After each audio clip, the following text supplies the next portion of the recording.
Hello విజయర్స్, నేను వరుణ్ గారు అబ్బాయి. ఈరోజు మా హాస్టల్లో పెట్టిన బ్రేక్ఫాస్ట్ అంటే సిద్ధం వచ్చేయండి. సో ఫస్ట్ వచ్చేటప్పటికైతే ఎగ్ ఆమ్లెట్ అనమాట. ఇది కొత్తిమీర ఆనియన్స్ అది వేసి బాగా చేస్తాడు. అండ్ అలాగే ఇడ్లీ అనమాట. దాంతోపాటు ఇంకా ఇది వచ్చేటప్పటికి హాట్ పొంగల్. ఇది పొంగల్లా కూడా లేదు, నూకతో చేసిన పొంగల్లా ఉందన్నమాట.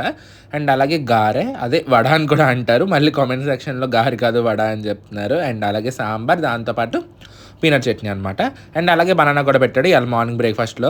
సో ఇది వచ్చేటప్పటికి మెయిన్ కోర్స్. అండ్ ఇప్పుడు వచ్చిందనమాట అసలైన స్పెషల్ ఐటమ్, అదే అనమాట నెయ్యి కారపొడి. అసలు ఇడ్లీ విత్ నెయ్యి కారపొడి కాంబినేషన్ మాత్రం ఫర్ ఎవర్ కదా, అసలు ఎంత బాగుంటుందంటే టేస్ట్ భలే ఉంటుంది. అండ్ కారపొడి కూడా బాగానే ఉంటుంది అనమాట. లైక్ కొంచెం కందిపొడి ఫీల్ వస్తుంది మా హాస్టల్లో పెట్టే కారపొడి వచ్చేటప్పటికి. ఇంకా ఈ రోజు ఓవరాల్ ప్లేట్ వచ్చేటప్పటికి ఇదనమాట. ఇంకా టేస్ట్ విషయం వచ్చేటప్పటికి అయితే ఇడ్లీ విత్ నెయ్యి కారపొడి మాత్రం టేస్ట్ అదిరిపోయిందనమాట యాజ్ యూజువల్గా. అండ్ అలాగే గారె టేస్ట్ కూడా బాగానే ఉంది. నాకు జనరల్గా గారె అంత నచ్చదు, బట్ కాకపోతే గారె టేస్ట్ కూడా బాగానే ఉందన్నమాట ఇవాళ.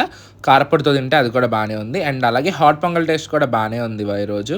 జీడిపప్పు వేసాడు అనమాట, అది కొంచెం షాకింగ్గా అనిపించింది. జనరల్గా మా హాస్టల్లో జీడిపప్పు అంటే పెద్ద విషయం అనే చెప్పాలి. ఆమ్లెట్ కూడా టేస్ట్ బాగానే ఉందన్నమాట. So that's for today's video. Next మేము కలుద్దాం. అంతవరకు బాయ్. Subscribe for more. వెళ్ళే ముందు వీడియోకి లైక్ చేసేయండి.